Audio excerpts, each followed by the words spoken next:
वीरांगनाओं के मुद्दे पर एक बार फिर पूर्व डिप्टी सीएम सचिन पायलट का बयान आया है। उन्होंने कहा कि एक दो नौकरी बड़ा मसला नहीं है, नियम संशोधन पहले भी हुए हैं, आगे भी हो सकते हैं। वहीं सेना पर राजनीति को पायलट ने गलत बताया। उन्होंने कहा कि मांगों को सुनकर शांति से जवाब देने की कोशिश करनी चाहिए थी। जो काम हम कर सकते थे वो काम करने चाहिए थे, जो काम नहीं कर सकते उनको समझाने की कोशिश करनी चाहिए। ये मामला भारत सरकार से जुड़ा है, वहां से कोई हल कोई रास्ता दिखा नहीं, इस पर राजनीति हो रही है, इसे गलत मानता हूं। वो हमारी भारत की मातृभूमि की रक्षा के लिए खड़े हैं और वो हम सबका मान सम्मान, हमारा गौरव है और हमारी सेना, हमारा उस पर इतना फख्र हम लोगों को है कि मैं बयान नहीं कर सकता हूं। तो उस पर अगर राजनीति अगर होती है, कोई भी वो कर रहा हो, मैं उसको गलत मानता हूं। जहां तक वीरांगनाओं का बात है, मैंने कल भी कहा था कि उनकी मांगों को सुनकर शांति से, इत्मीनान से उनको संतोषजनक जवाब देने की हमें कोशिश करनी चाहिए थी।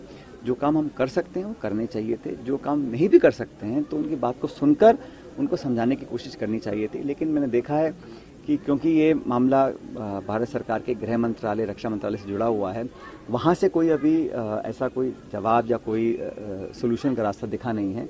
लेकिन इस पर अगर राजनीति हो रही है तो मैं इसको गलत मानता हूँ, क्योंकि हम राजनीति करने के बहुत सारे मुद्दे हैं, लेकिन वीरांगनाओं को लेकर राजनीति अगर होती है तो मैं उसको बहुत गलत मानता हूँ। एक बड़ा गलत संदेश प्रदेश और देश में जाएगा, क्योंकि मत भूलिए जो वीरांगना हैं उनके परिवारों के साथ आज भी जो लोग फौज में काम कर रहे हैं, पैरामिलिट्री फोर्सेस में काम कर रहे हैं, मैं नहीं चाहता हूं कि उनको 1% भी कहीं इस बात का एहसास लगे कि भाई ऐसा कुछ नहीं होना चाहिए था। तो मैं तो सैनिकों की शहादत के साथ नमन करता हूं और सलाम करता हूं, और मैं तो कहता हूं हमें आउट ऑफ वे जाके और करना चाहिए।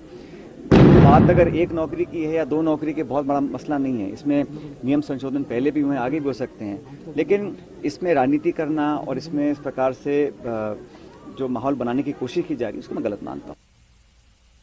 और सहयोगी दौलत पारीक इस वक्त मेरे साथ जुड़ रहे हैं। दौलत, इस इशू पर क्या क्या सवाल सचिन पायलट से पूछे गए और उन्होंने और क्या क्या कहा है?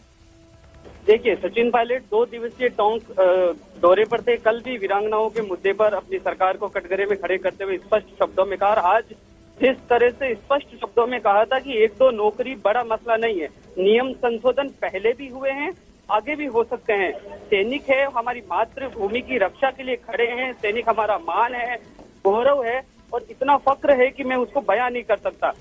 कुल मिलाकर के जो घटनाक्रम हो रहा है, जो घटनाक्रम वीरांगनाओं के साथ हुआ है, सचिन पायलट लगातार उसको लेकर के अपनी अलग राय रखते हैं। और जिस तरह से वो कल भी कहा था, आज भी उसी बात को लेकर के उन्होंने कहा कि हालांकि ये मुद्दा केंद्र सरकार का है, रक्षा मंत्रालय और गृह मंत्रालय इसका हल नहीं निकला है, लेकिन हमें आगे बढ़कर इसमें और करना चाहिए। ये बातें वीरांगनाओं को लेकर के बोली थी। जब उनसे पूछा गया कि आप पिछले 2 दिनों से विधानसभा क्षेत्र के दौरे पर हैं, क्या चुनावी शंखनाद इसे माना जाए, तब उनका ये कहना था कि चुनाव 5 साल में आते हैं, हालांकि हम 24 घंटे 5 साल देते हैं। जनता जब चाहे तब चुनाव करवा सकती है, वोट डलवा सकती है। हमारा चलिए, शुक्रिया तमाम जानकारी के लिए। फिलहाल इतना ही, नमस्कार।